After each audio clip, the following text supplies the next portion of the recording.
Good evening, everybody, and welcome to part 2 of the Hitchhiker's Guide to the Swartland. My name is David Clark, and I've managed to hitchhike my way back down from Johannesburg down to Kalmoesfontien. You probably guessed that already by the fact that we have a musky cut and a bat-eared fox and an impala. I think it's an impala wearing some sunglasses and all of Jesse Owen's gold medals from the 1936 Olympics. We've got some awesome wines this evening, mostly from around the Aprilskloof in the Paardeberg, but also further afield. Tonight we're in situ, so we can do a little bit more interesting things with your questions. So you can type in a question. We won't obviously get to them all, but we'll try and answer the good ones. So make them good questions. Otherwise, we don't have boring questions. So please ask some good questions, maybe around Jermaine's beard or how this little thing met its demise, something like that, or maybe not, perhaps. We're here for you guys. We want some interaction, we want some good questions. We can sit here and talk gup for the whole time, but it's much better if we talk gup that you want us to talk. So, first person I'm talking to is Donovan Donovan, how's it, man? Doing well. Yeah, we've got a little video of me rocking up at your where you make the wine. So let's get to that. It's good. It's fun.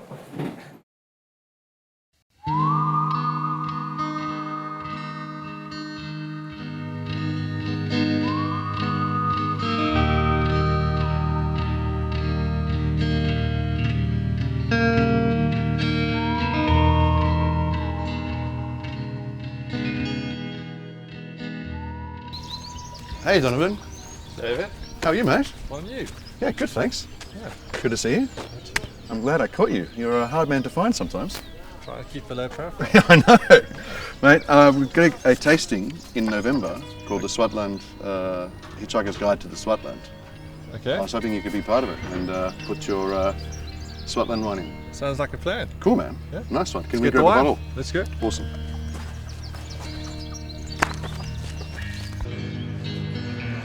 Thank you, sir. Thank you very much.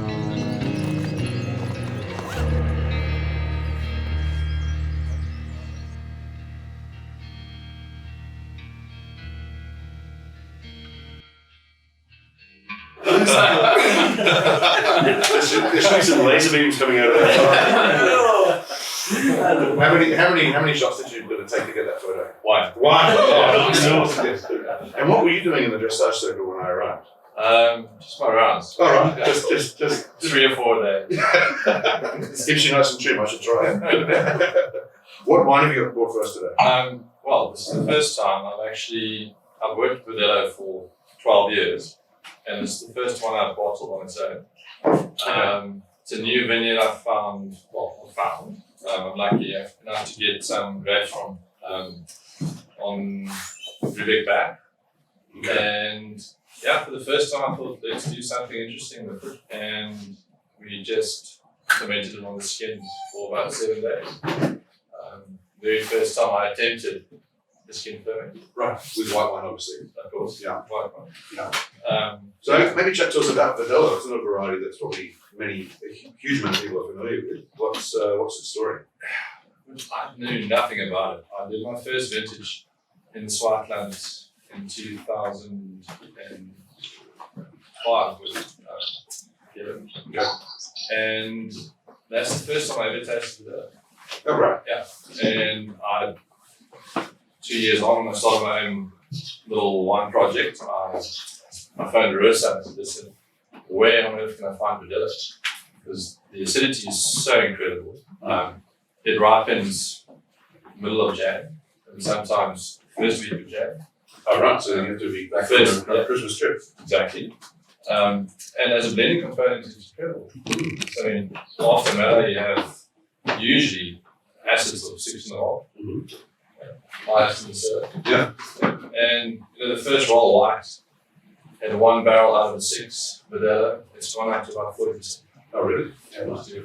And is there more and more Videla being planted in the Swartland? It seems There like is. you're making it sound like a dream. It is. Right. It's sort of sure if everyone realizes what it can do to your legs. So this is probably the third crop, fourth crop of proper stopper bulky planting on schist. Yeah. And So each one has its own each one is a state. Yeah. It works very well for this variety. Is it a week thing? Is it not? It is. By itself, or? It is, but sometimes on that particular site, there's so much growth involved. So it's a little bit easier to manage. And all that is wonderful, but if it tastes like it's complete wonders. Exactly. So there's taste Yeah, and taste it.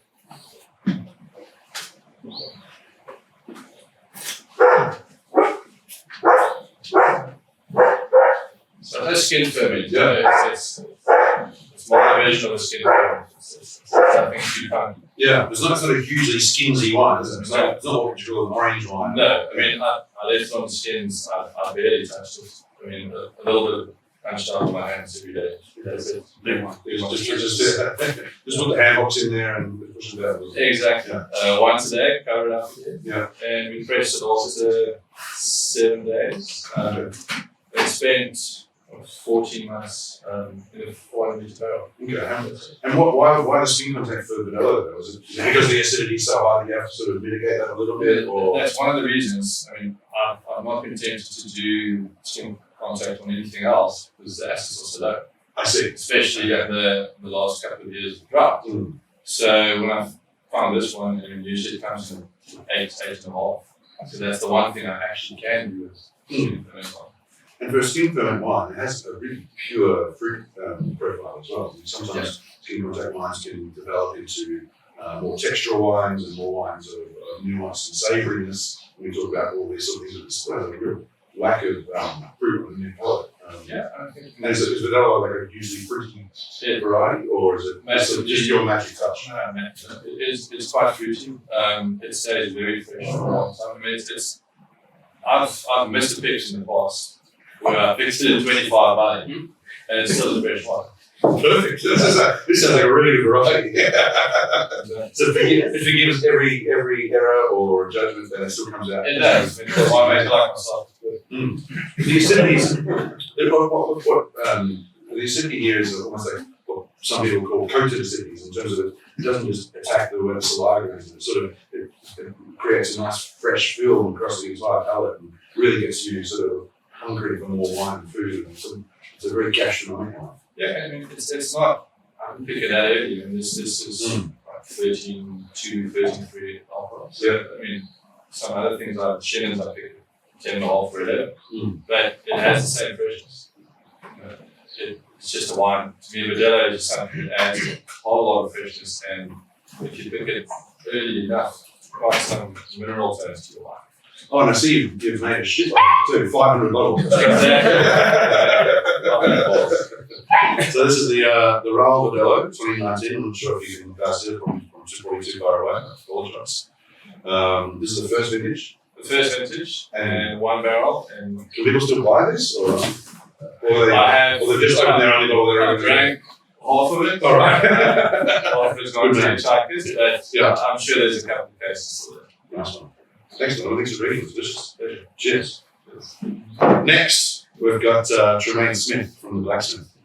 The bearded one.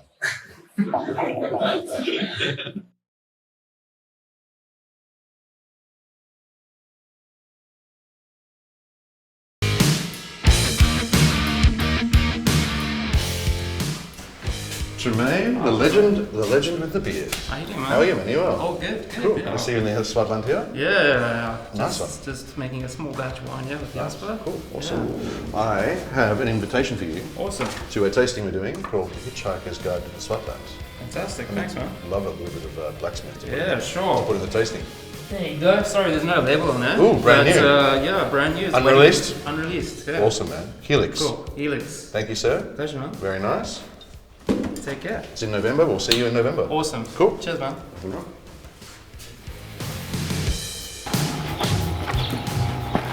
Hey, David. Yo. Hang on, man. Hop in. Give you a ride.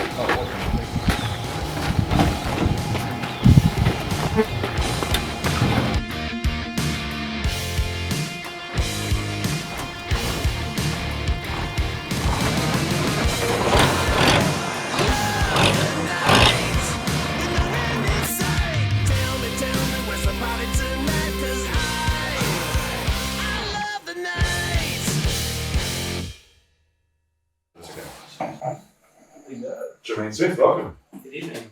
Nice one. So you make the blacksmith wines. That's not in the bottle, by the way. Oh, sorry. Blacksmith wines. Tell me a bit about the blacksmith. So yeah, Blacksmith started off as a little passion project, which is now growing quite a bit. Started that in 2014 when I was still with Mother News. And yeah, it's growing every year. We're doing quite a few batches of really small, unique stuff. Very small volumes with most of the ones. Okay. And this is obviously a Swartland one, but you also do some things I in do, surrounding areas as well. Yeah, exactly. So I mainly work with Swartland fruit, but also fruit from regions of Paarl, a bit of Wellington, a bit of Darling, Kalmoesfontien, and also Philadelphia. Oh, very cool.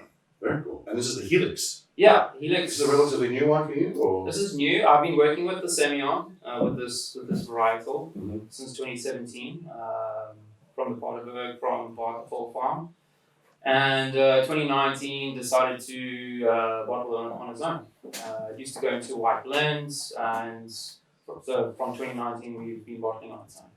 Cool. And so this is a Semillon. Is it a Semillon Gris? It's technically according to Starvis, 100% Semillon. We don't talk about But so it's 50% Semillon and then 50 Semillon Gris. Okay. And do you treat those two things the same, differently? What's the? Everything for 2019 was treated exactly the same, and then for 2020 was treated both batches exactly the same. So yeah, for 2019 we just decided to do a whole bunch press, barrel fermented, and 2020 we did a bit of skin contact as well. Okay, cool. And with the two varieties, when you whole bunch press, the Semillon and versus the Semillon Gris, is it a noticeable difference between the two, or is it?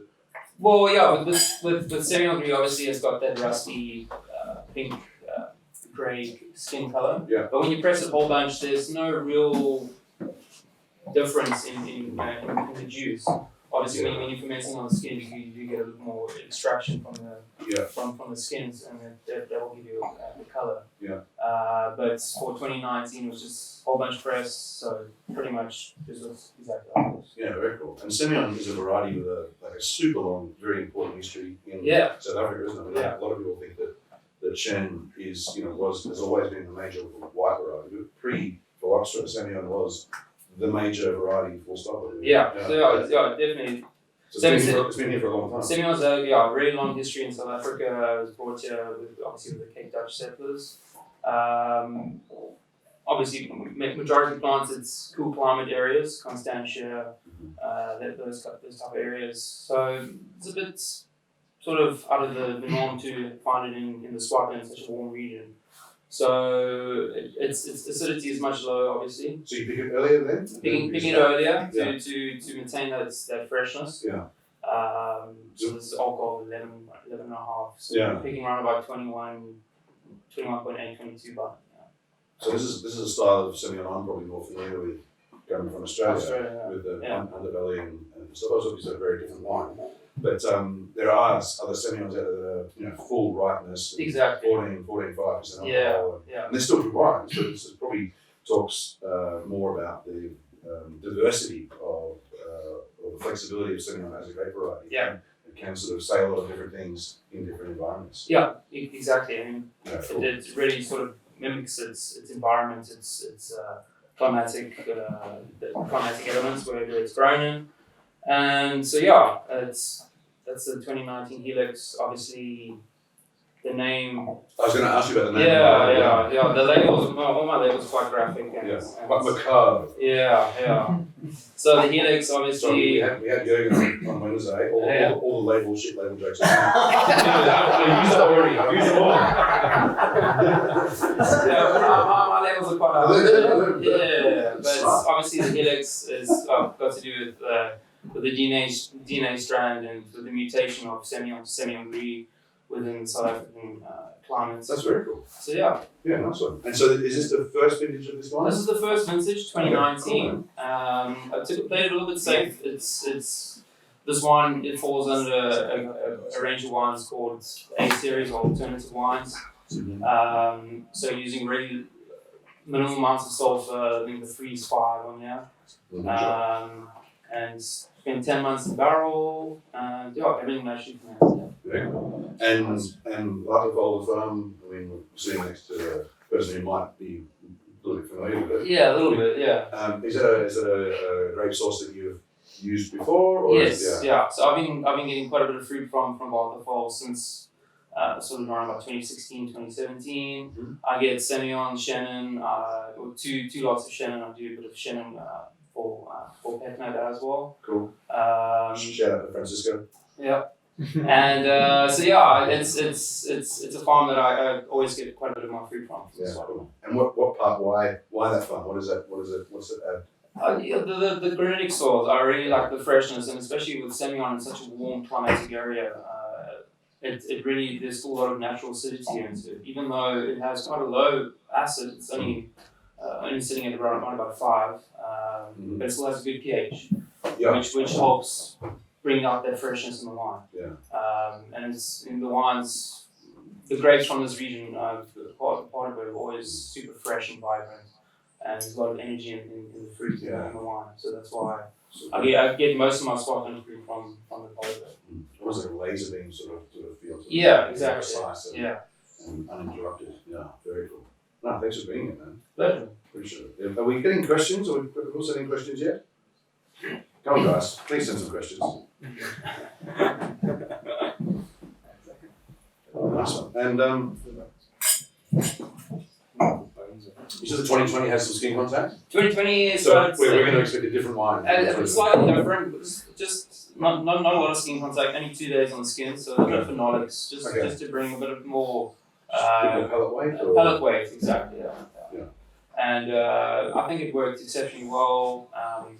Obviously, you don't want to copy too much of Jasper's.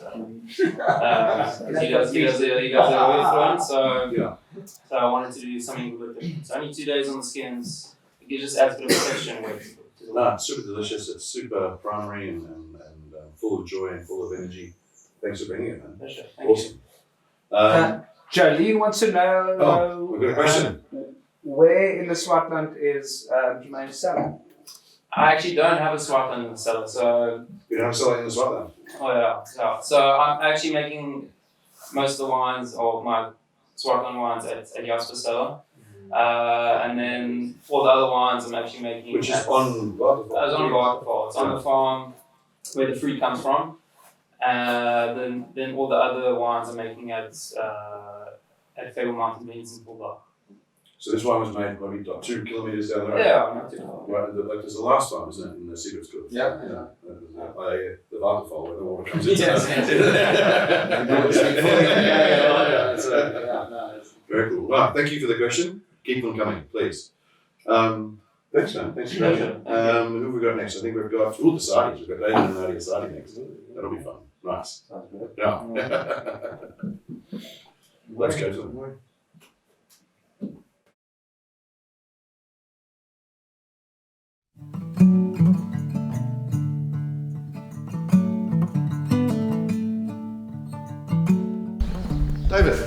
David Sardi. Hey. Hey man, how are you? Well, thanks on you. Good to see you. Likewise, it's been a while. In a little while, yeah. I'm here to invite you to a tasting called The Hitchhiker's Guide to the Swartland. Sure. And we were hoping that David and Nadia might like to partake. Sounds amazing. Yeah, cool. Man. Definitely. Awesome. I'd love to contribute to the tasting. Oh, cool. Awesome. It'll be a big privilege if we can offer the Aristarchus. Aristarchus, perfect. Yeah. Beautiful white blend. Nice. Looking forward. Awesome. Thank you very much, sir. And we'll see you in November. Yeah. Thank you. Good Cheers. luck. Thank you. Bye.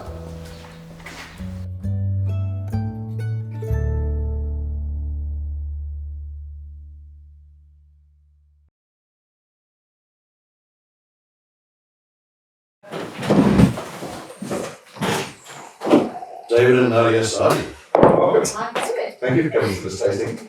Yeah, thanks for the invite. No, pleasure. Yeah, absolutely. Yeah. It's interesting because we opened up these wines before the tasting and just make sure they're all okay. And it seems that yours is already pretty much gone. So perfect. Nice one. So what have we got? We've got the Aristarchus 2018. Talking about Aristarchus 2018, I'm assuming it's a thing.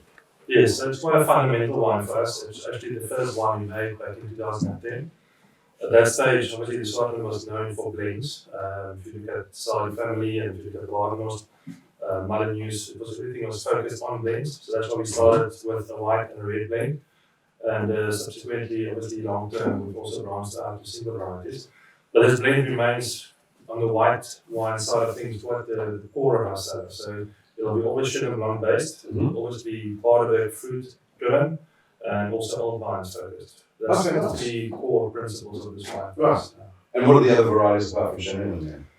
So, I mean, thanks to Jasper and Tremaine that made a good introduction, at least Tremaine for Semillon. So, a very relevant part of this wine, because since 2013 vintage has been Semillon from 1960 and 72. So, we've been doing a bit of skin contact about 6-7 days. Awesome. Claret Blanche from Waterloo. So Andrew Whiteman and Whiteman and Sons, yeah? We had them on the episode one. Very good.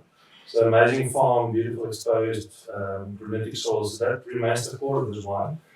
And then Marsan, Rusan and Viognier. On the aromatic side of things, younger varieties in our country. Yeah. And they will always be quite relevant for us in terms of the final blend. Yeah. But if you think of and they add more sort of higher aromatic states, sort of texture as well? Or? Yes. Yeah. Richer texture, they come from more clay-driven soils, more iron-focused, richer soil types. So you get a lot of texture and power in those wines. That's also the reason why they won't be the dominant varieties in these wines. It will be always Chenin lead, bit of claret, Semillon. So those will be understated varieties. Okay. But more texture, or call it tension and minerality and salinity and style. Yeah. And then the Viognier, Rusan, Marsans, they all do a beautiful role to play, but they won't be leading this wine. Yeah, right. So just a little, add that little section and be part of the team. Yeah, like me when I play cricket, I do still. As a red for it. That is seventh in like fifth train bowler, so I felt like part of the team, so I think I'm my glass side as well. I'm talking as Australian. That's all it is. I'll get it done with it. So you're in the cellar mostly, and you're in the vineyards mostly. Is that how the sort of partnership works? Is that have I got that more or less right? Or? She's more with the brains and I'm with the practical on the floor. Oh, okay. Yeah. That's important too. And I think in terms of the Brains and brawn. in terms of the soil planning, etc., that is where my main involvement is, and then always the hectic amount of admin involved in every business. Yeah. But in the vineyard we feel, I don't know, overlap, Okay. yes. And then in the cellar, David's on his own. So Yeah, right. in terms Sort of delegated. yes, with the assistance of Anna, who will come up later, Yeah. and they do their thing in the cellar. Okay. And so, being in charge of the vineyards in the Swartland, what challenge? I mean, obviously, I'm assuming water is a challenge.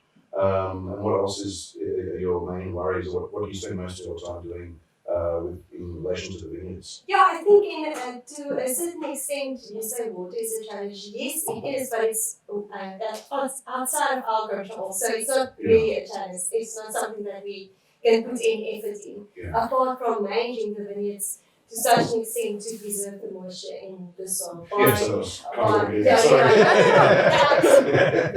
okay, So so we're doing a lot of biological farming since 2016, so it's huge investments in soil, composting a lot. So you're farming between the rows as well as the vines. yes, Yeah. yes. So it's almost farming the soil, making sure it has a bit more water retention properties. Ensure And, cover crops that we Yeah, we're moving away from bad stuff. yeah. Yeah. And what?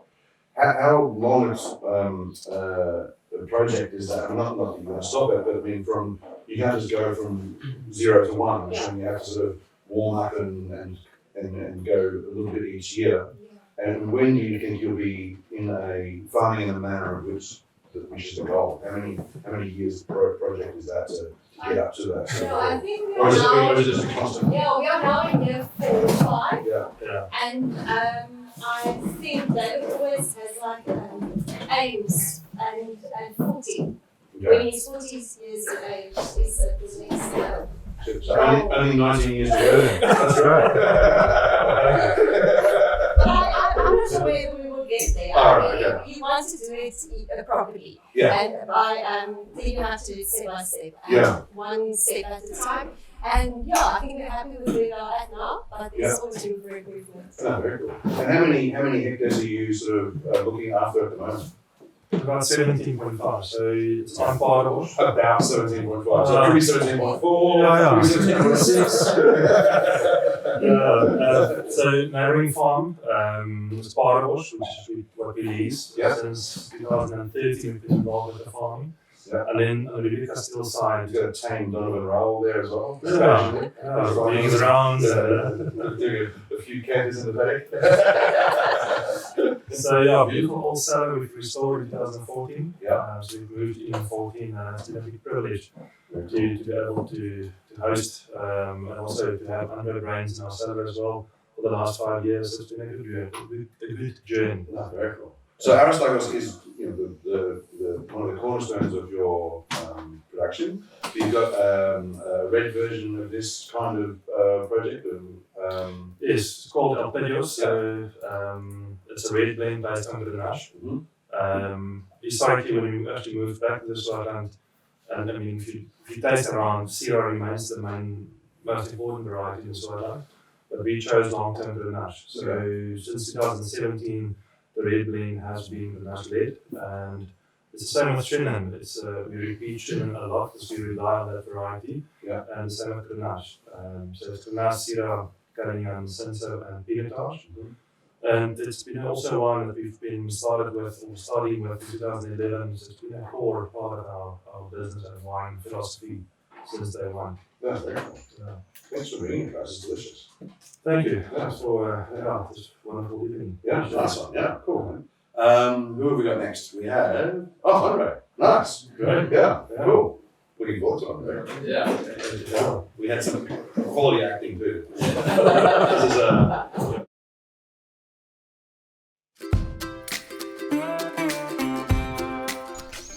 Andre. David, How are you, man? what are you? Yeah, very well. Good to see you. Good to see you.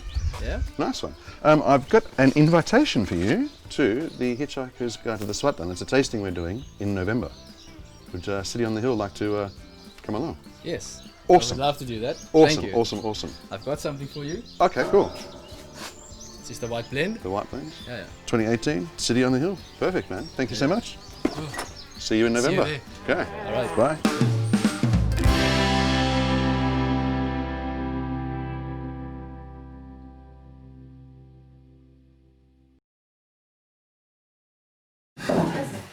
Here we go, guys. Okay. Cheers, man. Cheers. Good to see you. Yeah, same. 2016, City on the Hill. So as we've already heard, you spend most of your days working with the Saudis. Yeah. And you have obviously have your own brand, which is the City on the Hill. Yeah. How do you do this on the weekends, at nights, or just like when they're not there? Just like, and then they're just sort of like, well, yeah, I'm just doing photo of you guys doing your own stuff. How does that work? How does making your own brands as a full-time position, how does that work? Yeah, it's it can be challenging. With that vintage, with the 2016 vintage, that was only 5 barrels. Okay. So you don't need to spend a lot of time, but it's growing in the meantime to considerable amount of wine. So it gets a little bit difficult. So you have to put it in the evenings. So Right. but I do a lot of the work. I'm privileged that they allow me to do a lot of the work in hours. So Well, they're nice people. Really yeah, they're really good. Yeah. One of them's really lovely. Yeah. That's all that matters. And when did you start City on the Hill? What was your first vintage? Yeah. It was in 2015, and I've had this dream for a long time now. I spent some time starting out in Tilburg. There's a lot of these guys in Swartland. They spend some time in Tilburg. And It's like the waiting room, isn't it? yeah, I don't know. Yeah. Tremendous Tremendous contact,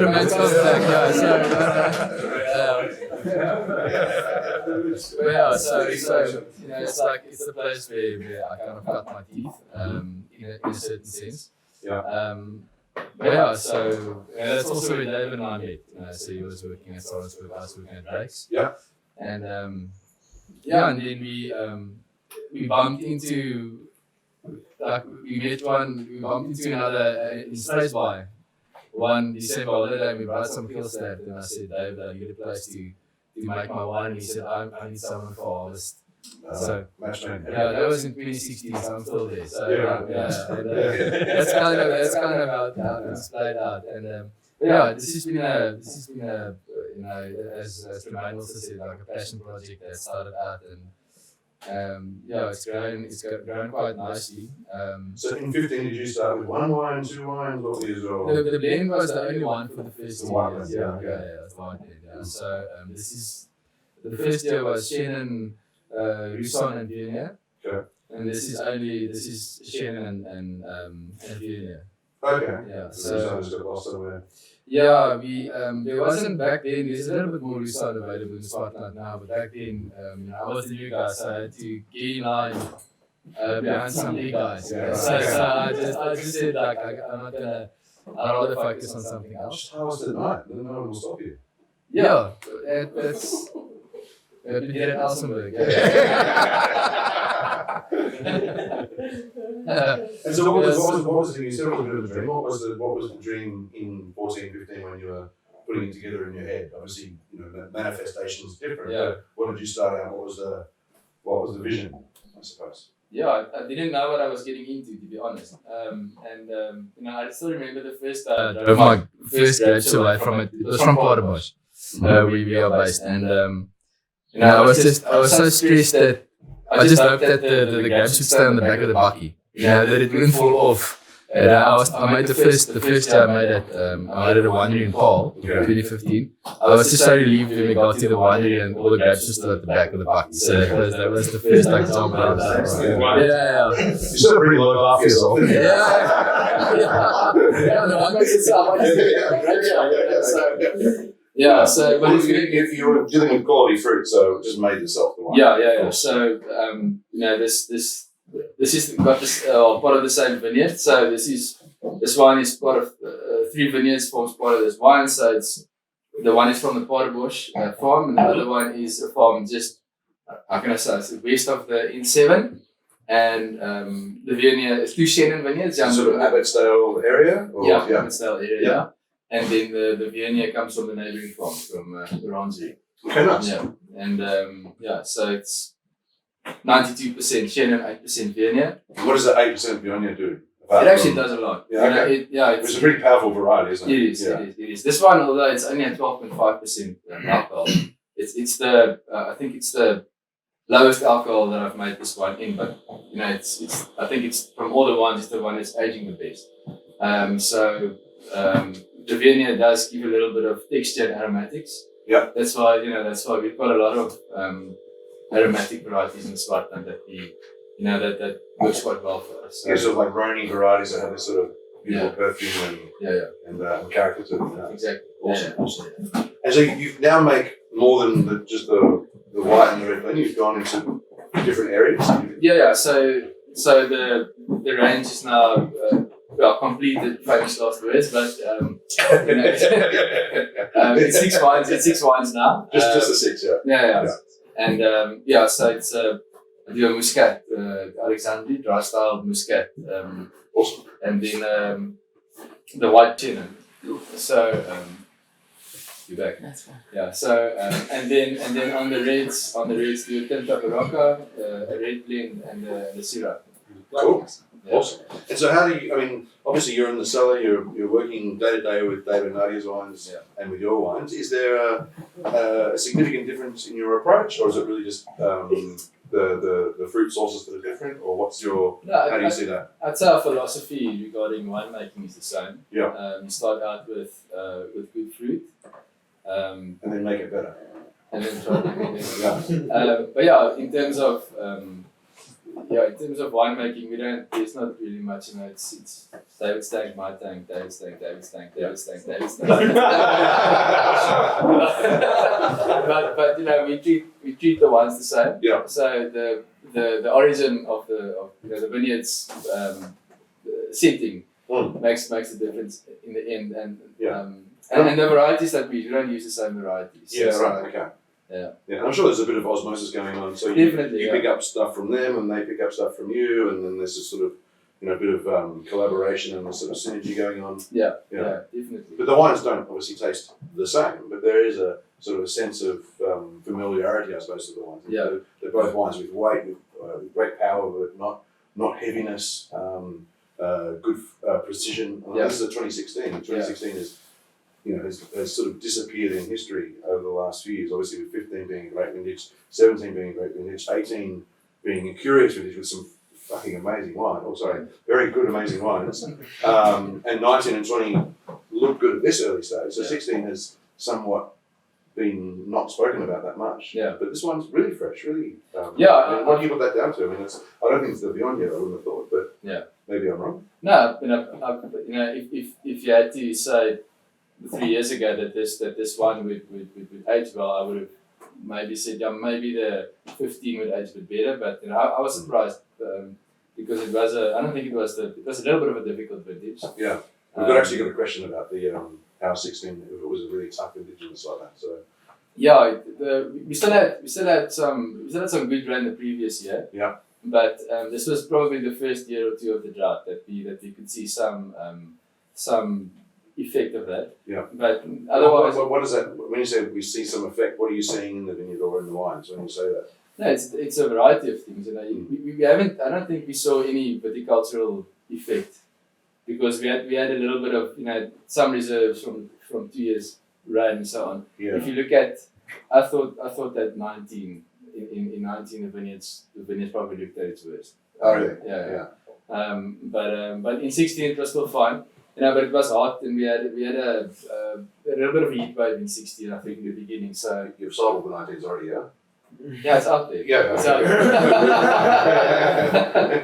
yeah. So that I think if I could think back now, that's probably one of the reasons why I picked it a little bit earlier. Yeah, So it's at 12.5. Yeah. And I think it worked out quite well. And was 16 a particularly early year? I mean, it seemed to be a heat wave year rather than a drought year, perhaps. Yeah, it's always hot in the Swartland. Well, that's true. Yeah. It is semi-desert, isn't it? Yeah. So I mean, but the last, the 2018 and 2019, they were quite tough. So 17, 18, they were quite difficult. And I've seen with the 18s that I thought the 18s, the whites were a little bit more aggressive in a sense. They weren't as delicate. Sort of more muscular ones. Yeah, and I think that was just the result of the conditions that we had for those couple of years.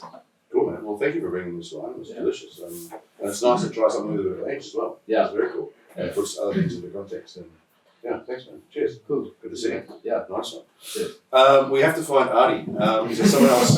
He's not missing. So let's cut to the video and then we'll find Artie. Ad break. Yeah. We'll be back.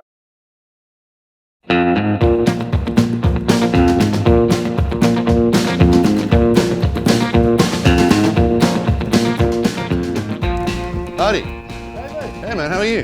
What's happening? You're a long way from home. Yeah, I am actually, yeah. No, Andrew just dropped me off. Ah, fantastic. Good to see you. Welcome, man. How's things? Good to see you. Okay, what's going on here? Look, the Swartland isn't warm enough. Yeah, We just thought we'd had a bit more heat to the Swartland. The world's biggest bride. Exact. No, this is for the agave, for our tequila. Oh, nice. We're not allowed to call it tequila. No. Not allowed to Yeah. call it mezcal, Carew spirit. So Okay. that's that story. What Awesome. brings you here? No, I've got a tasting happening in November called the Hitchhiker's Guide to the Swartland. And I was hoping that you might want to partake and maybe offer up a bottle to taste. Fantastic. Yeah. I'll definitely do that. Awesome. You don't have a bottle with you, do you? I do have a bottle with Of course you do. me. I've got a fantastic bottle of wine Have you? with you. Whose is it? This is it's a bottle of Cinsault. Nice. You might have walked past the vineyard as you came to the farm. Yeah. I'm Nice House 2016. I don't walk anywhere, mate. I get driven. There you go. Awesome. Enjoy. Can't wait. No, thank you. Love to see you. Legend. Safe travels. So how's it for Cornelia? I And will. we'll see you in November. Okay, cool, man. Cheers, man. Thanks, Ciao, David. man. Cheers. Bye. Travel safe. Always.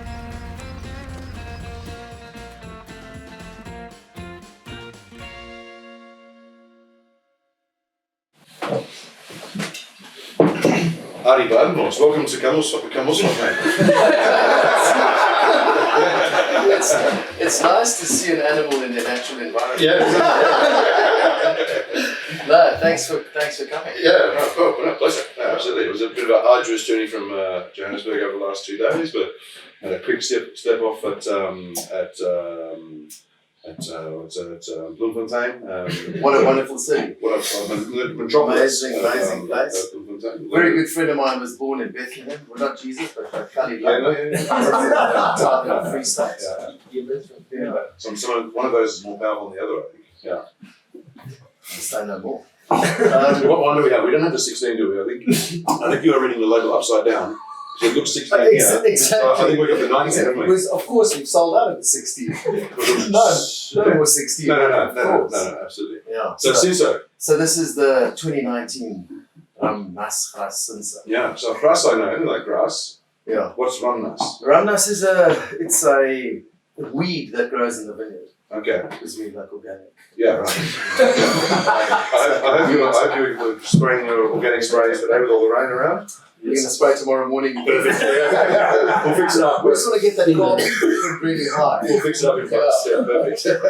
This is just a really lekker vineyard. And this is a single vineyard wine, isn't it? It is a single vineyard wine. So it's a registered. So the difference between a single vineyard and a normal wine that you give a fancy name to is this is a registered single vineyard. Yeah. It's controlled by the Define clever people at Sarvis. our friends at Sarvis, Yeah, yes. and so they know this little bus ticket, obviously.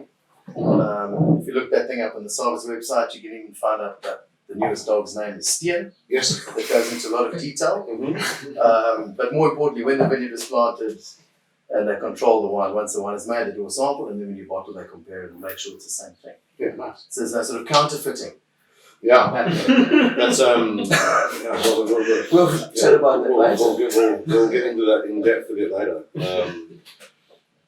Sinso, I noticed you spelled with an L, and many people don't spell it with an L. Which one's correct? Obviously, you think well, L or This one is correct. okay. The real spelling is actually Hermitage, but we're not allowed to use that in South Africa. Yes. But so this was. But there was Hermitage for a bit as well, and Hermitage, and there seems to be like 8 different things that are correct. Different spellings. Yeah. There's a lot of the different people, words as well. a lot of people can't spell. Yeah. You know, I'm one of them. Yes. Clearly, this is a spelling mistake. We're sticking to it. This label hasn't been rejected yet, so we're sticking to that spelling. Yeah. Own your mistakes. Exactly. But But seriously, would you prefer it with it without the L or? no, with L. Okay. That's why I misspelled it with L. Okay. But it doesn't matter. I mean, the fact of the matter is, this is a wonderful grape. And it does so well here in the Swartland. Yeah. What is it about it that does it? Has its I don't know. What is it? No, David. I mean, if you Is it heat resistant? Is it drought resistant? It's no, delicious. That helps. no, it crops. You Oh, can yeah. actually get grapes. You get some weight. Yeah. No, just grapes. I mean, if you're farming old vines, and winemakers love talking about low yields and say 2 tons a hectare, but if you're farming vineyards like that, it's crap. Mm. You know, you have to send people out, and when they find a bunch, you're not picking grapes, you're handing out search fees. So they find a bunch, it's amazing. Frankie, bring that bunch in, you know. Who's that? That bunch is so precious. But the thing about exactly, bunch of shit and amazing, you know. But the thing with Sinso is you can actually see the bunches, you know, and you can find them. no, it crops nicely, but. Yeah. There's different Sinso. I mean, this is old vine Sinso and Yes. there's young vine Sinso. So when was this planted? Roughly plus minus Early 60s. early 60s. Yeah. Early That's 1960s. pretty decent. So it's a decent age. Yeah. There are Obviously on your farm, and with jokes, so we're on your farm. You put a lot of energy into this, into the vineyards on this farm. yes. You're busy planting more vineyards on this We farm. plant a little bit every year. And what are you up to now, in terms of Total hectareage rough plus minus? under vine. Yeah, under vine. With everything included, like 75 hectares. Yeah, so you're getting serious. Everything Yeah. done. I'm Yeah. looking forward to the tank farm that's going to come in. It's behind the blue gums. Well, it's there already. It's there already, man. We make it pretty, but the big tank farm is there. Yeah. But to get back to this grape, this vineyard, you know, Sinso in its youth, it's really amazing. wonderful fruits and candy floss and strawberries. But when it gets a bit of age, the colour is still charming, it's vibrant, but there's another depth of tannin and layers, and it can age fantastically. When you say some age, what are you sort of talking? I mean, Like 30 years old. For this wine, you're going to look at it in 5, 10, 15, Oh, 20, 25. No, I was 30. talking about the vines. Oh, the vines. Okay. But the wine as well. When we first moved out here in 2008, we invited to a tasting Ruby Castile. When Ruby Castile, the Bob Black Sheep, it was new, it was hip. Yeah. And we had a couple of winemakers there, and a couple of journalists as well, and people that know a lot about wine. And we pulled out some old Swartland wines, and one of them was a 73 Cinsault from Swartland Winery. Mm. Incredible wine. Yeah. Guys were saying, oh man, maybe this is a Are you sitting in blind? 2000, all blind. Okay. Amazing wine. And then my eyes opened, like a little dog's eyes open eventually, to the amazing potential of this grape. Awesome. And it ages beautifully. This wine is fermented in tank and aged in tank. It's moved twice, and then it's bottled, and then it just opens up as the years go by. So Cinsault is obviously one of the parents of Pinotage. It has this sort of reputation of being sort of low acid, high pH variety. Do you find that here, or is it? No, low acidity, of Yeah. course. Yeah. But we add stems back, so that influences the pH. Obviously. Is that an issue, or do you think that's one of its? It's not a. It's a feature rather than a. No, I think that the vineyards are healthy. There's a good balance in the vine. The wine is going to be healthy and it can age. Yeah. Irregardless of pH and acidity. Yeah. Right. Awesome. And in terms of fruit, what are you expecting out of a really food. good- What kind of food we No, fruit. In the glass. Boerewors. In the glass. In the glass. What are you looking for? No, I mean- If someone says, "Oh, here's a Swartland Cinsault," and you don't know who made it or anything, what sort of things are you looking for? Raspberries, red fruits. Yep. There can be, depending on it, some nice spice and perfume. That's sort of typical on the nose for me. Okay. And sort of weight-wise, are you sort of in the medium body, Yeah, light of course, or heavy? medium body, but with really nice structure. Yeah. Okay. But a good structure, like a transparent tannin structure. Mm. Yeah, there is a sort of a crystalline quality to this wine, Yeah, isn't it's there? like There's a real burgundy. It's a Yeah, Pinot Noir, it's like that. exactly right. Very sort of Premier Grand Cru classification. Grand Cru. Yeah, no, 100%. No, this vineyard is. I mean, if you classify vineyards in the Swartland in terms of how it's farmed and looked after and the quality, it's a very good vineyard. Yeah. And look, Look, I mean, winemaking this vineyard is wise, what, 50 metres from the cellar, not even? 78 meters. 78, there you go. 78 Yeah. meters from So the you've got cellar. complete control of it. So it's Of not like course. you're farming, via a proxy. You're not talking to the farmer. You are the farmer. You never talk to a farmer, you always fight with the farmer. Yeah, right. Guys that say they've got an amazing relationship with their grower, I don't know. I want to speak to them, pull them aside and say, listen, man, it's not that amazing. I'm going to speak to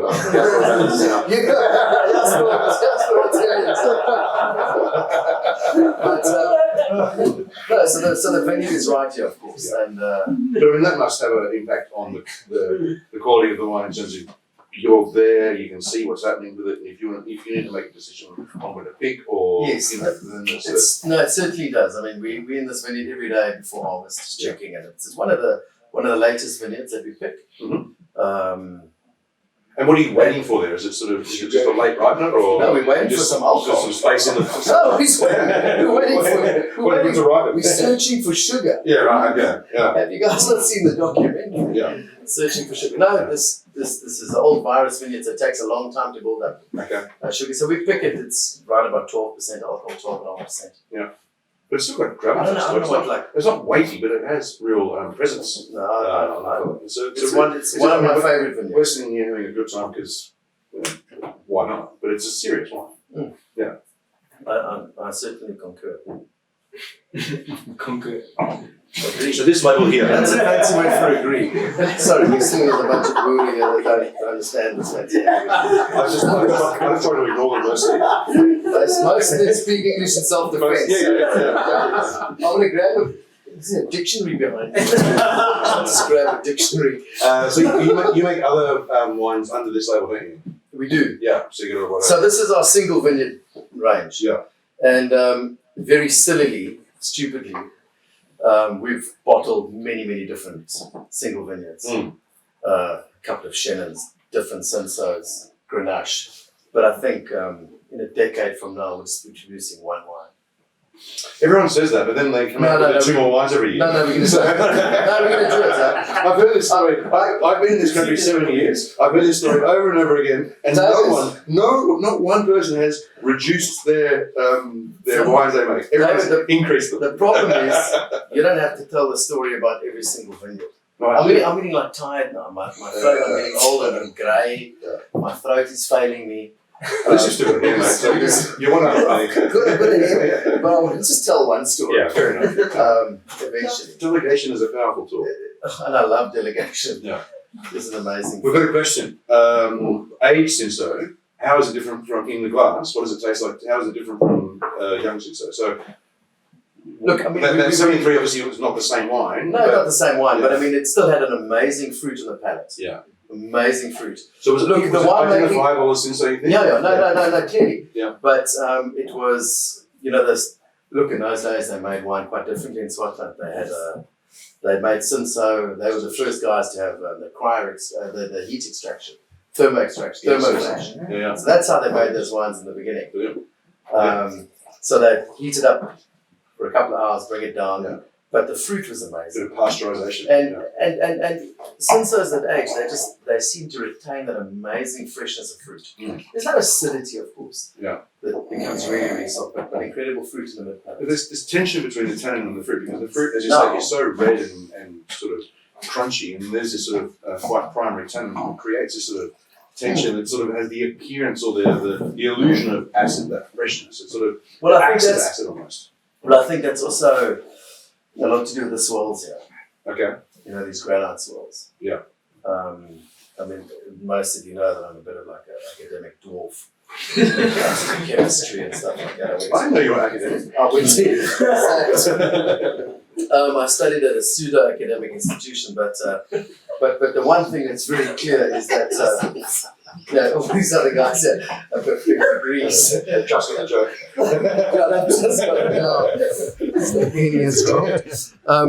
But granite and grapes.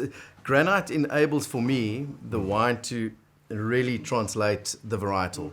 Yeah. Without any impact of the clay, the heaviness. But granite is the perfect amplifies it. Perfect medium. Yeah, that's a really interesting way to think. But you about need it. a grape that can also listen, and Cinsault is alright. Yeah. It's not the best listener to the soil, but it does, and it's. You must listen more carefully.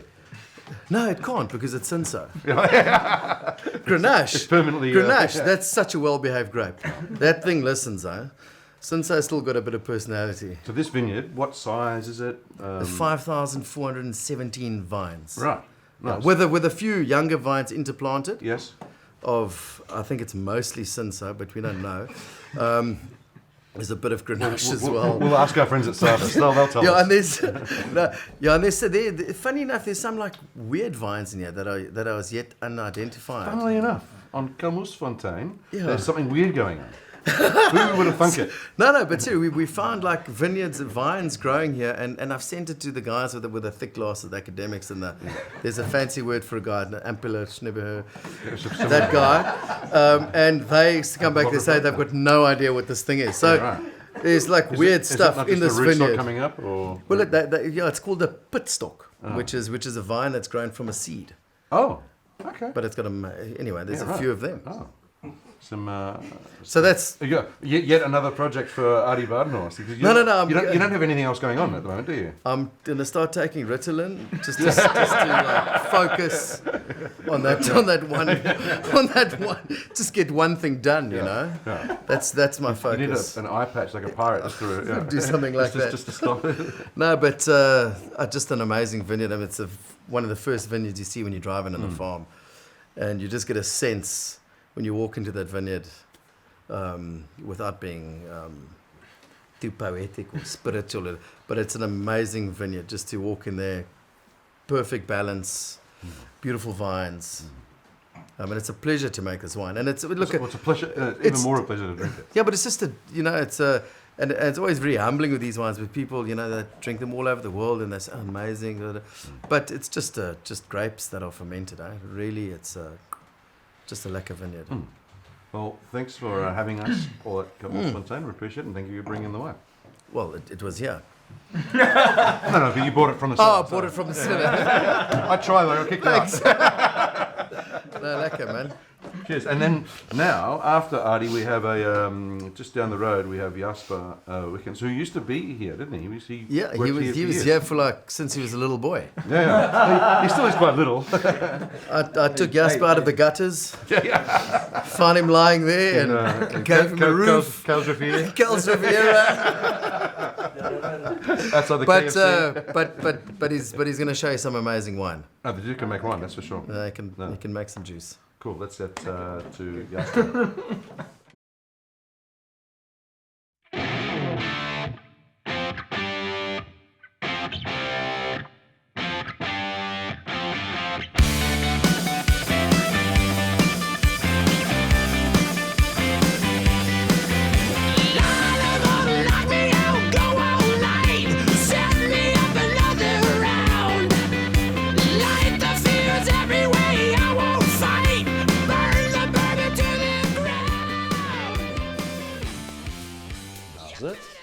Oh, Dave, eh? How's you, man? Yeah, lekker.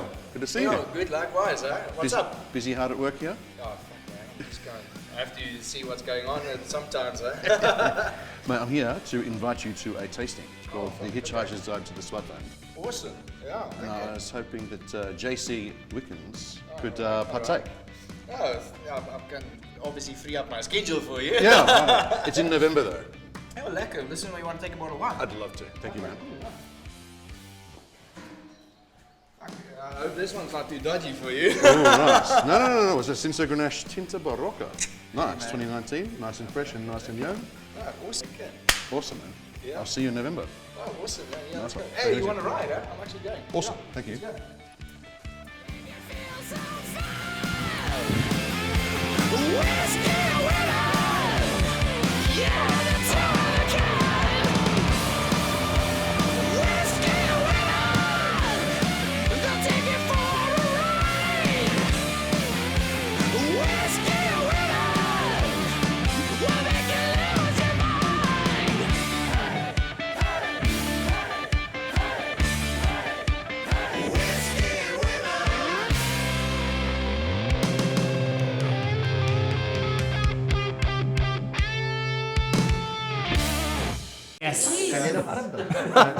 Artie, that's okay. We're both married, but just not to each other. It's fine. Jasper. Hey, welcome, brother. Lucky to be here. Yeah, nice. Thanks for the tractor ride, by the way. Yes, I struggled to find a few gears there, but yes, I almost died 3 times, but that's no, okay. I was thinking that you might die that day, but You don't drive. You don't drive the tractor, mate. no. That's I leave that to my wife. Yeah. Fair enough. Shout out to Francisco. Yeah, for sure. Talk to me about the wine, man. What did you bring for us? Yo, alright. So I've got here the red blend, the Swartland red blend of 2019. Mm-hmm. It was when I started here at Artie's in 2019. It was quite a shock to my system, coming from Stellenbosch and working with all the lekker varieties there, the Cabernets and the Merlots and all those lekker things. Yep. And then suddenly, Cinso, Grenache, things like that. I mean, we just tasted this the Ramnas grass, and a lot of those things you like really was a revelation in a way, and I immediately thought if I would do something, I would use something like that. And some of the early Swervers were actually a lot of Audie's best grapes. There was some Ramnas. There was some Ramnas and some things in there. But over time, you grew into your things, and Audie kicked me out of his vineyard over a few years. And then, things developed into a direction where I met Francisca in 2011, 2012, and started. Francisca being Yeah, no. Look. Francisca studied at Alsenberg, and she came to take over her dad's farm. Yeah. And so it's Waterval. Waterval farm, yeah, just up the valley, yeah. And there was a lot of commotion down here with winemakers and interns and this and that, and so Francisca started like really like just connecting with us, and very soon, it's like a cat that comes back again, and she bought. And she brings gifts. She was the cat, or you were the cat? No, she. But next thing you know, there was like a listen. Why don't you use this vineyard? I was like, so eventually, I had to get out of. She can watch this, mate. No, of course, no, she can YouTube it later. Yeah, okay. But eventually, like Artie was like really, wanted. It's so good knowing you. I've really appreciated our time together. Yeah. I'm gonna meet the fate of that Moscow cat behind us. Yeah. But anyway, so eventually, Artie started making his single vineyard wines from his Dassie Kop and his Ramnas and his Ryegrass vineyard, which I used in the past, and snuck in a few liters in the background. But then Francisca and myself, we got a bit more close, and then the next thing, there was some vineyards offered to me. I was like, listen, we've got the very nice Chenin Blanc of the 80s you can use. Was that easy, was it? It was, okay. I don't know. It came my way. So I was like, okay, cool. Yeah. It's a natural progression. Yeah. And the next thing, she's like, listen, we're preparing this land here for a new planting, and what would Swerver need? I was like, yes, I could use a bit of Grenache. I was like, yeah, well, Grenache it is, and Grenache came, and I was like, lekker. And the next thing was Cinsault, and the next thing Tanta Barocca. So, I get all these things offered, and I just said, great, fine. Just gave thumbs up, and it was best at tire. Yeah. And and things progressed like that, I was incredibly loyal to the Barnard's family wines for almost 10 years, but so up until after I married, still worked 3 years there, and Francisco was like, you need to come to the farm now. Yeah. We need you here. So it was quite difficult to get away from here, and Artie, he tried to boot me, but I was like, yes, I was super comfortable.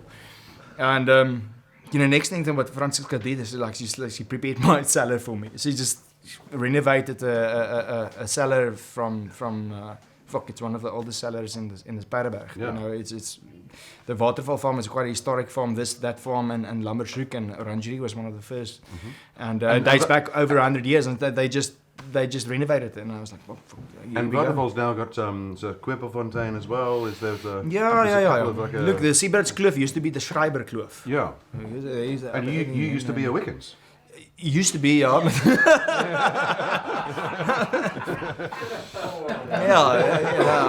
I get to keep some things, but over time, there's the Barnard's is coming. But anyways, so let's talk about the wine. Swerver, yeah. I don't know the word swerver. What does it mean in English? Yes, it's one of the. It's easier to name your child than to name a wine. It was. You didn't go like Wickens family wines, or? Well, we don't have a big background in wine or whatever. My dad's a geologist, and the first one I made was called the Muskeljatkat. It's actually the cat stuff behind us named after that one, but I couldn't. Just one that ate all the chickens. Yes, this one that ate some chickens, and people had a problem with that because it was difficult to pronounce in English, and everybody thought it was Muscat. So I had to come up with a new name. And it was red. Yeah, it was red. It was based. It's a Cinsault Grenache blend. That was the first, 2011. Yes, 2011, and the next year, you think of the future and you have to choose a name and you have to go forward with it. So, coming from an Afrikaans background, I don't know if you can tell, but I wanted something Afrikaans and something that was, kind of pronounceable in other languages. And at that time, and then you failed. I did. Swerver, whatever. I don't know. Swerver. I don't know. But anyways, at that stage, at that stage I was working for RD 6 months of the year and for Eben 6 months of the year for 3 vintages. And so I was moving back and forth. Didn't have my own thing and my own place or whatever. And I thought, this is a good way to kind of just put my position on a bottle or something like that. So I'm moving with the seasons and basically gathering experience but more energy. It was amazing, just like getting amazing energy from the European harvests and bringing it back here, and it was a time that we just had a lot of fun. It was so cool, and Swartland came from that. Names on the bottle, and it's just I don't think about it anymore. It's the name. And so what do you? I mean, you've now, as you say, got a cellar on Waterfall Farm, and it's been refurbished. One of the older cellars in the Paardeberg. What's the next sort of step for you? What's the next sort of 5-10 years? I'm not going to write it down and come and say, I know you said this, but what's the sort of what direction are you going? Because it's a relatively young brand, isn't it? I mean, as you say, you've been working for Artie full time for a long time, and you've only been concentrating on this for a couple of years full time. And there's the Groeigroen that Tremaine mentioned that made a bit of a splash as well. What's the? I mean, if someone picks up one of your wines, what are they going to expect in the bottle? What do you want them to expect? What do you want them to? Look, progressing from Kalmoesfontien to Waterfall was an amazing step, and it was always the dream of to have my to have the wines come from the same place in a way, and the dice just felt like fell like that for me, and there's a lot of amazing vineyards out there. It's just great stuff, and a lot of guys are gathering grapes from all over the Swartland or wherever they are and bringing it back and make good wines. But for me, it kind of, since 2016 when I started using the first grapes from Waterfall, it almost felt to me like the Swartland has found a little bit of home in a way. Everything I need is right here. It makes me a little bit different from the other guys, which means I can make a Syrah, I can make a Grenache, I can make a Cinza, I can make a Chenin, a Semillon. That is from one place. And if you've been up to Waterfall, you know that it's slightly different from the rest of the Paardeberg. It's the mountain has a big influence on the microclimate of the place. And it's all granite, obviously soil. It's sheltered up there, isn't it? It's super sheltered. It's north-south running valley, and we get a lot of shading effect from the mountain in the morning and in the afternoon, and a lot of wind actually as well. The southeaster that blows out hot air in the afternoon. So but that's everywhere though, isn't it? Yeah. The wind, I mean, like this. No, well, let's say I've worked with Artie for at least 4-5 years, but driving every morning from Waterfall. So I put my jersey and my long pant on there, and then they take it off when I come here, because here you get that early heat. Guns come on and all of that shit. But it's a quite a cool place, temperature wise, and we've had rain today, and if you drive from here up to Waterfall, you're just driving to a curtain of rain. I'm not going to drive the Polo up there. It's not going to come back. No. But anyway, so it's climatically quite different, and I think it has a big influence in all the wines. Quite an elegant style in the reds and in the whites as well.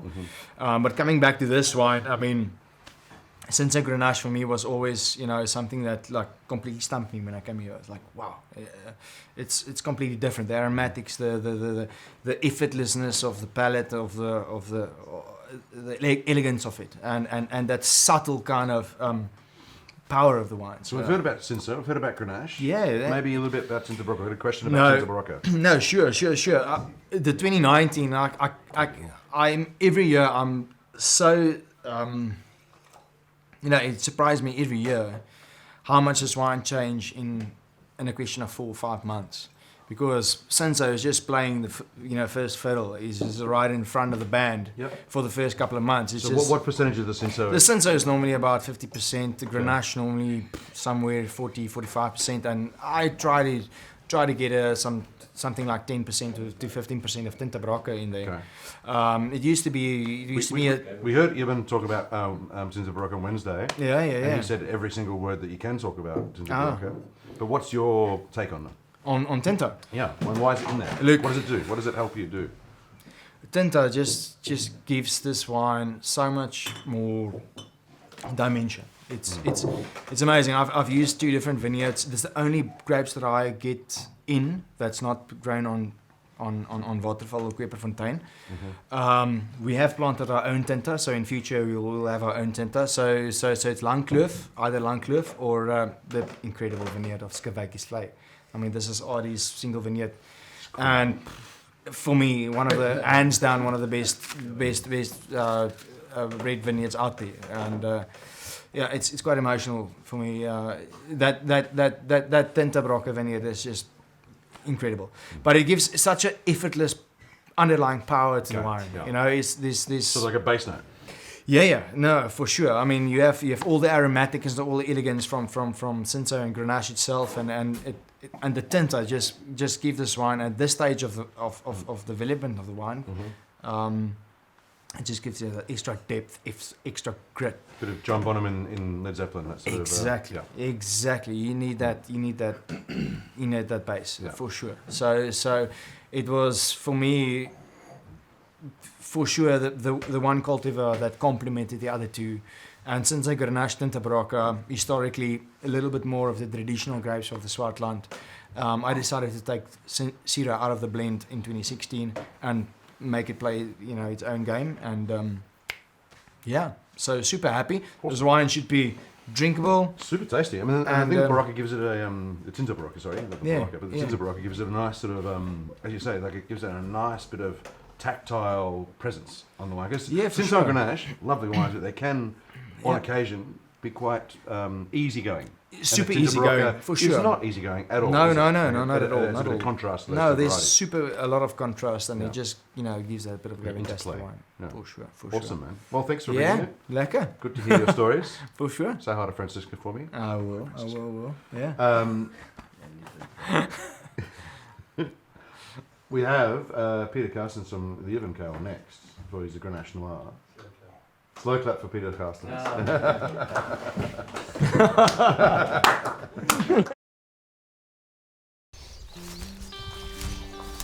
Hey Peter. Hey David. How are you, man? Good, and you? Good to see you. Yeah, welcome. Nice one. Cool. Busy at work? Yeah, hard? well, checking the vineyards are starting to bud. It's hot work, yeah? Yeah, nice. It's hard work, eh? I've got an invitation for you, my friend, to the Hitchhiker's Guide to the Swartland. Thank you. It's a tasting in November. We were hoping that Leo and Kale could be a part of it. Could that work? Sure, I've got a bottle of wine for you in the car. Perfect. All right. Nice. Let's go. Cool.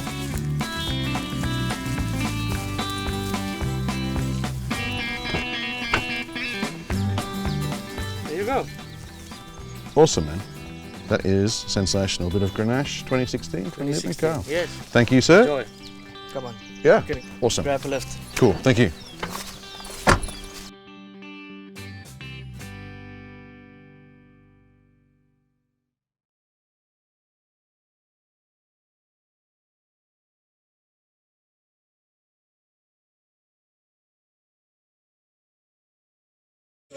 All right. Here we go, guys. All right. Thank you. After all this fun and games, a little bit of seriousness. Thank you, Santam, for sponsoring this fun and games of us. Thank you, David. We need Aussies in our lives, eh? Thank you, Santam. It's an honor for you. 15 years support to the wine route, and thank you for the sponsor of this as well. I mean, these things don't come cheap. Yeah, and then to all these jokers around. We're getting into adverse conditions here now, aren't we? Pretty quickly. Listen, David. A small story. When I one day I came to this winery when Jasper was still working here, and Arie was die bliksem in a good Afrikaans. Oh, yes. And because Jasper just pumped away 2 of his best barrels of wine that was supposed to go to something special into one of the Swerver blends. So I think that was the day Jasper got fired. I mean, I don't know. He never. No. Maybe. Maybe Jasper, maybe. Never found out. Peter, what an entrance, bro. Yes. Now, Liebenkuil, tell me about it. Liebenkuil is Lie's lion, and Kuil's like cave.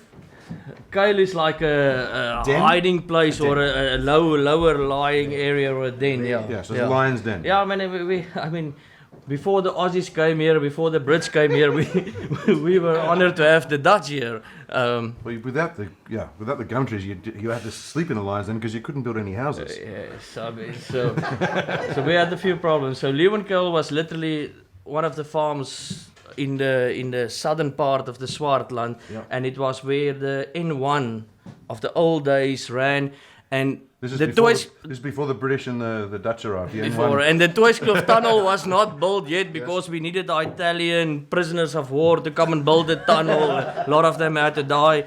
So the N1 ran through the farm, past the Paardeberg, which was actually interesting because the Paardeberg had good water in those days, and still now. And they collected water, and then they moved through the lower part of the mountains, Tulbach Valley, and that's how they moved inwards. That's why the Termijn talked about Tulbach, or Andre, where a lot of people cut their teeth. I mean, that's where the old Drosdays were, and then they moved on to Swellendam. Yeah. So it was quite an important route from Cape Town. All these cannons sitting on top of the mountains and shooting when there was aggressive ships and trading ships, and I don't know, I mean, 2 shots for a fight and 1 shot for a trade. I don't know how it was in the past, but something happened. Something happened. It kind of sounds like you do know. I don't know. I grew up in the Swartland, but I mean, it was, only in recent past. Yeah, right. So Liebenkuil's a family-owned operation? It's a family-owned operation. Unfortunately, not by me. It's owned by your family. It's owned by Willie and Emma Dreyer, and the Dreyer family has been farming on this land for since the mid 1800s. So it's one of those farms that actually started not too long ago. 2008, we started making our own wine, and before that, the grapes were sold off to private buyers, and it was one of these things that started from not somebody with money from oil and diamonds or banking systems come and buy a farm. It was a real farmer. Just decided to make his own wine. Farmers being farmers, making some wine. But then he appointed me. I mean, which is a bit of a problem. Well, what a absolute insight into business and making some wine, because the wine's pretty good, mate. Like, so what we started with is good quality grapes. I mean, older vineyards and where are the vineyards for this Grenache Noir? So this is on the farm in we call it the gate to the Swartland, where actually the Swartland have to start somewhere. And in the northern part, it starts with Craig Hawkins as you come down the Citrusdal mountain, where he's got his new farm. And then in the southern part, it starts with Liebenkuil, where actually when you stand in one of our top vineyards, you have a clear view of Table Mountain. So it doesn't tell us we don't plant Sauvignon Blanc because we think it's cool out there or cold or something. I mean, we still farm with the... But where is it, mate?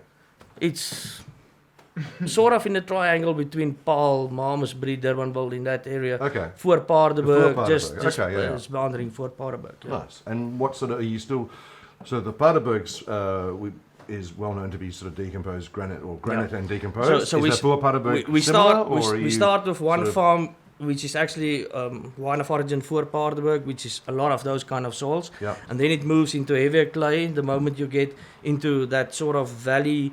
But the nice thing about that is, which is a little bit different to what you find in the northern part of Malmesbury, is that you get this what we call a grauwak. I don't know the English. We've tried to decipher this. David, come on. What's a grauwak in English? A grauwak. No, that's a very... he doesn't know. It's kind of... that just burnt my ear. So a growback basically started with a volcano pushing. Cyst, and a all seismic these sort of soils formed in one part. Yes. But the nice part about the soil is shale, but it's not just the usual Malmesbury shale. You get the shale boring with Malmesbury the. stuff. No, don't go there. I mean, it's good. I mean, but you get this a lot of stone in the soil, Yes. which is great. I mean, when you there's a lot of salts and minerals. I mean, Yeah. I think we're one of the only countries in the world where people actually don't farm on volcanic ash and alluvial soils that erupted many years ago. But we're always saying we farm on this old soil. Yes, it's old, it's beautiful, but it's also so poor.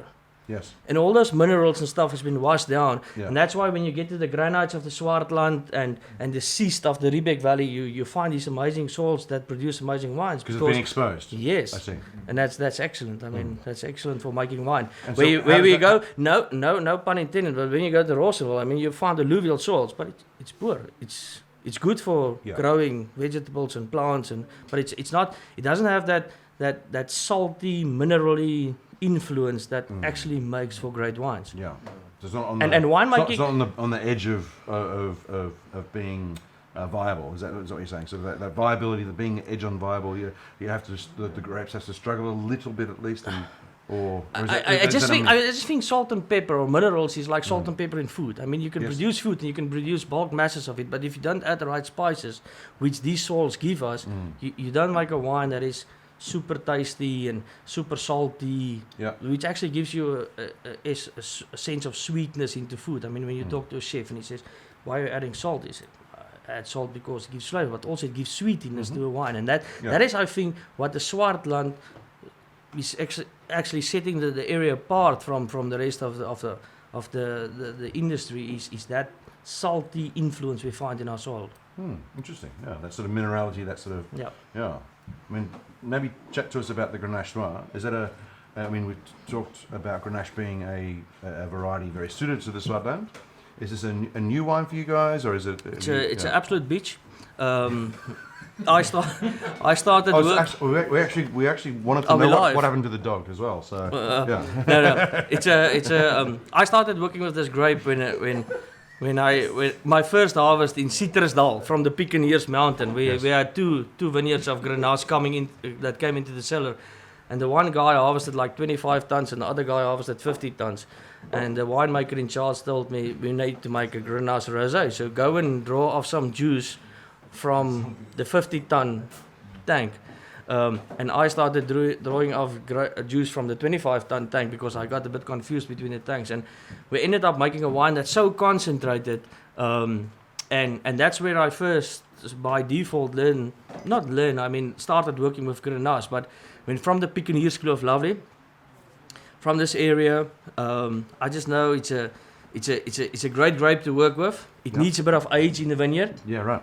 That's hence the fact that when they farmed in France or Spain or anywhere, in the first years they make rosé from this, in the first 15, 20 years. And your vineyard of Grenache Noir? About 25 years. But I think there's a difference between South African vineyards and the sun here or the whole temperature makes our vineyards age a bit quicker. So it's like a 75-year-old vineyard if it was in France? No, I won't say that. I don't know. What are you saying then? I don't know. I don't have a clue. Okay. I just say it's much easier. It's much easier because of the sun, because of our environment, to make good red wines a little bit quicker than they do in France and Spain and areas like that. I mean, obviously Spain is quite a warm area as well. We've already discussed that Swartland is pretty much a semi-desert. Grenache Noir 2016, I'm expecting some really big, heavy, monstrous, knuckle-dragging wine, but that's not what I'm finding in the glass. 16 was a difficult vintage. I think we had a lot of bablas in the vineyards from droughts that, 15 going into 16. It was not easy years, those 17. And then, Farnes, what are you... Oh, no. And then, but it's not the easy vintage. Sorry, we'll edit that out, mate. Later. So we decided to. When you go to the classic south of France, Spain, where they produce these wines, they're normally 14.5%, 15% alcohol. This is the new classic, mate. Yeah, but 13.5% alcohol. There's also one of those things that when you go to a vineyard, pick first before the other guys pick, because otherwise they take the best grapes. That's what the Altenburg guys did as well. never had the privilege. Donovan and I went the other route.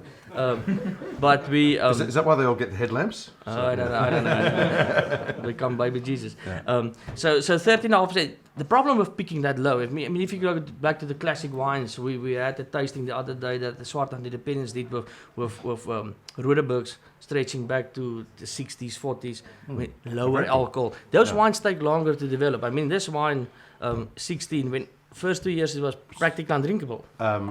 Took longer to develop once it's in bottle, or is that what you're talking about? In terms Just of, take longer. I mean, because you're picking something a little bit more unripe tannin.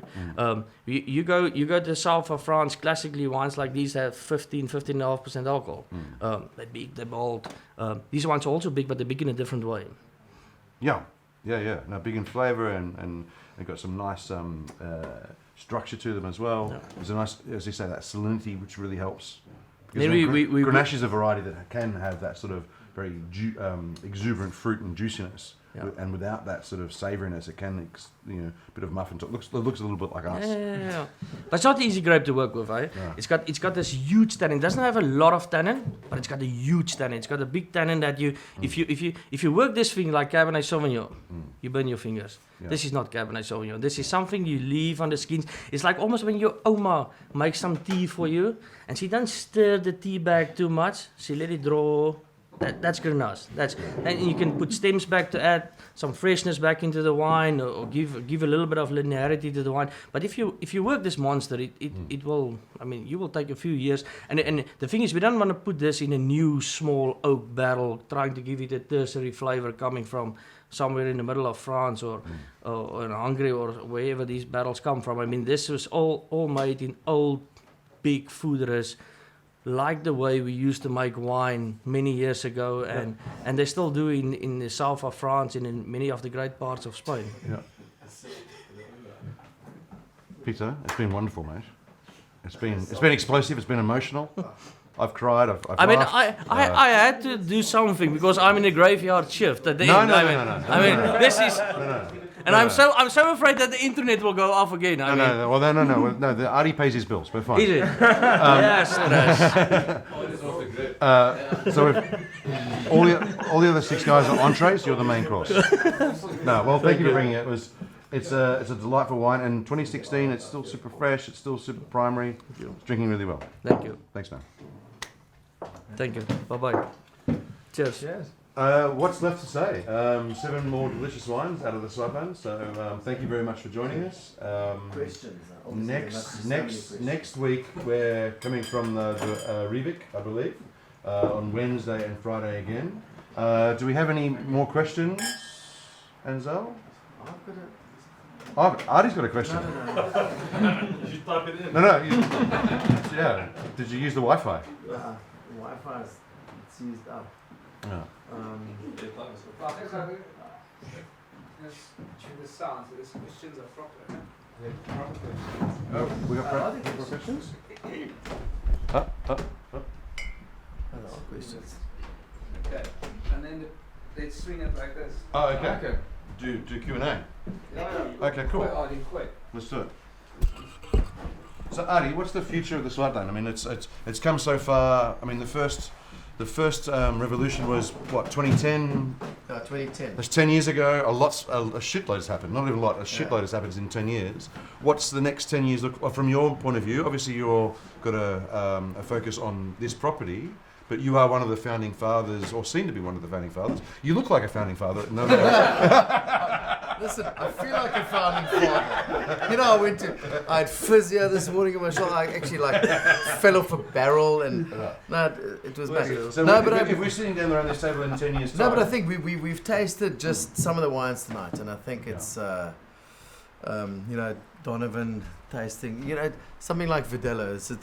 It's new to us. We've planted some as well, but I think it's identifying grape varieties and being specific, site specific, farming them sensitively, making the wine with obviously, winemakers, like I said, no intervention and all that kind of nonsense, but there's major intervention. The biggest decision is what to plant where, when to pick, when to bottle. Yeah. But I think if you understand the variety and you understand where we are in the Swartland, There's so much scope for new varietals, but also to work with the existing stuff. Chenin Blanc is an incredible grape. It seems to me, just on the white side. It seems to me that quest for understanding is only just begun. It's only been a decade or two That's what I'm old. saying, yeah. And so, I mean, there was a quest to make wine to sell to market and to be commercially viable in the past, but now it seems that they've sort of evolved from that into now, as you say, like a quest for what works here and what's right and what fits and what's not requires the least intervention, but what has the best results. Yeah. And I think everyone will, and even tasting the wines tonight, and I'm sure the guys and girls at home have the same sort of picture, that each of them are tackling that question from a very slightly different perspective, and then a rising tide lifts all boats. Exactly. So it's going to be really, really interesting to see the next the 10 evolution. years is going to be extremely exciting. Do you think we'll lose some varieties with climate change over the next 10 years, or be fearful of losing some varieties that require more water or less heat? If you plant vineyards and you're involved in winemaking and you understand tradition of winemaking, it's very difficult to sidestep. Going down the touchline, quickly make a sidestep. Plant new varietals. You know, we've got the basics are planted here. It's about really making them work here, farming properly. Tinta Barocca can be like the Counoise of the Swartland, adding that vibrancy to wines. The last one in the other that is just one varietal. Yeah. You know, just one example. And we discovering this all the time. That we planted some vineyards here. Look, we planted other grapes, and my tongue is very sick of pronouncing all the names. And if I can't pronounce the name, I call it Simsa. But we planted a lot of, and I spell it with an L. But the thing is, we planted a lot of different varietals. But at the end of the day, it's not about the varietal you put on the label. It's about what's in your glass and how the wine tastes and how it reacts to where it's planted. You know, for us. So we've got these mixed planting. We just, I don't know, call it red wine or white wine. I'm looking forward to your one red wine and one white wine. I wrote that down. I've written the date, so I'm looking forward to it. Yeah. Taste it just now. Maybe I'll ask David. I'm not sure if you can swing around to David or Nadia about. He's pumped about getting asked the question too. About the idea of blends. I mean, you seem that Aristarchus is, the real keystone for you guys. But then on your the next level up from that is single vineyard, single varietal wines. How does that paradox work in terms of, blending is seen to be in a warmer area. You take a little bit, all the good things from all the varieties to make something greater than the sum of its parts. Yet the top wines tend to be sort of singular, either varietal or vineyard wines. How does that all work? I think we don't. We need a lot of time for that answer, but so still exploring. I think in principle, blends works on a few things, being the variety, but also the different type of soil. I mean, if you make a single variety or a single vineyard bottling, you're expressing the soil. I think that remains quite honest, and it remains the important part about why you actually bottling that vineyard separately. The fact that our region got known for blends, it remains quite relevant for us, regardless of whether you're actually blending varieties. But taking a Chenin Blanc as an example, you can pick a single vineyard more than once. You can actually do it 2, 3 or 6 different times if you want, depending what you're after. So let's say you've got 3 or 4 different components in terms of Chenin Blanc or a Grenache, then that's your blending components. And if you want acid, if you want this, you want that, then you blend it together and still bottle it as a single variety or a single vineyard wine. So that's the beauty of blending. It's the beauty of small-scale winemaking, and it's the ability to react on the condition of the vintage. 2016 we spoke about quite often tonight. 2 heat waves, and you had to react on that. And how do you react on it? Is do you buy more acid or you just pick earlier? And probably the answer lies in between, both in terms of a bit of acid and a bit of early pickings. So I think it remains on, if we focus on as natural as possible winemaking, but I mean, I personally, we don't make pure natural wine, so we consider ourselves to be if we need to intervene, we do. We need to make safe, clean, homogeneous wines, which is perfect in terms of our philosophy.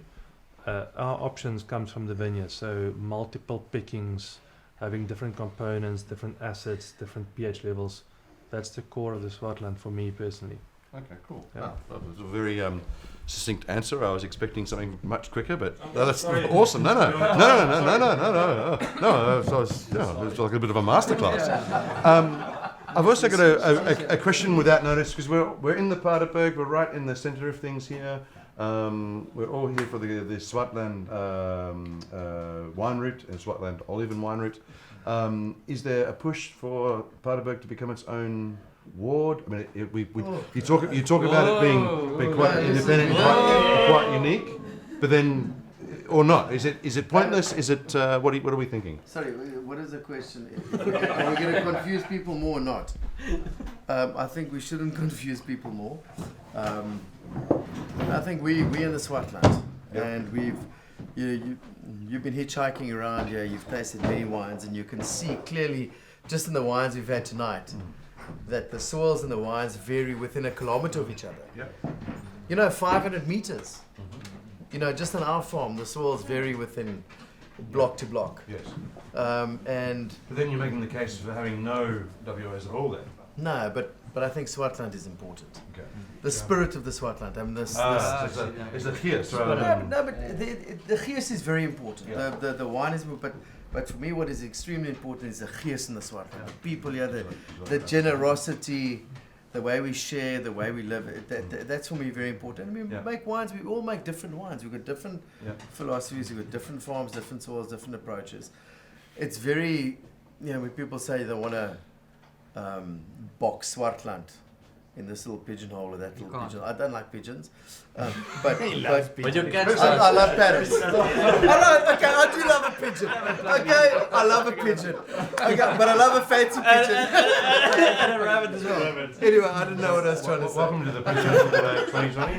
We've just got candidate What's a pigeon show? a massive lie, so he's no longer electable. No, but I think it's if you're expecting a flavour profile from a region, no, that wasn't this my question. question. But that is one of the reasons for declaring an appellation or a vineyard. If you look at Burgundy, it's impossible. We've been to Burgundy. It's impossible to separate the legend from the place. They've been doing the same thing for 1,000 years. We've been doing it for 3 minutes. Erg fucking Kali, erg. En die ding fucking waar by. Luister wat Adi sê. Yeah, give me a mic. That's a good plan.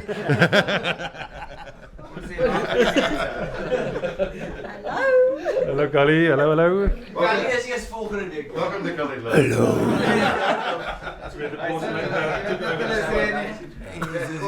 Die mense is moeg. Everyone thinks Kali's quite shy, but this is not true. Ons moet gaan slaap, die mense wil ry. We're going to talk another time, but do you think Paardeberg should be its own WO?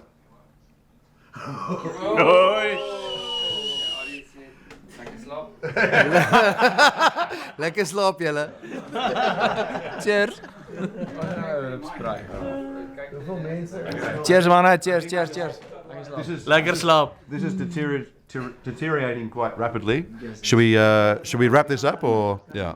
I'd like to thank everybody for attending for buying the pack and coming to watch us lunatics drink and talk about the wines. Thank you to all the winemakers for their generosity of time and the wines they make.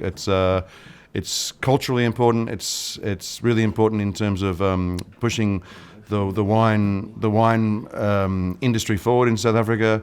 We talked about a rising tide lifting all boats, and Swartland over the last sort of 10 to 20 years has been at the forefront of that. We all have a good time, we all laugh, but the reason why we're all cheerful is because we're doing good work.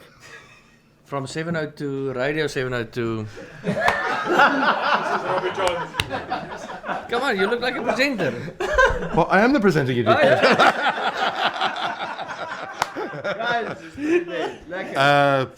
Thanks to Santam. Join us next week. Cheers. All brats.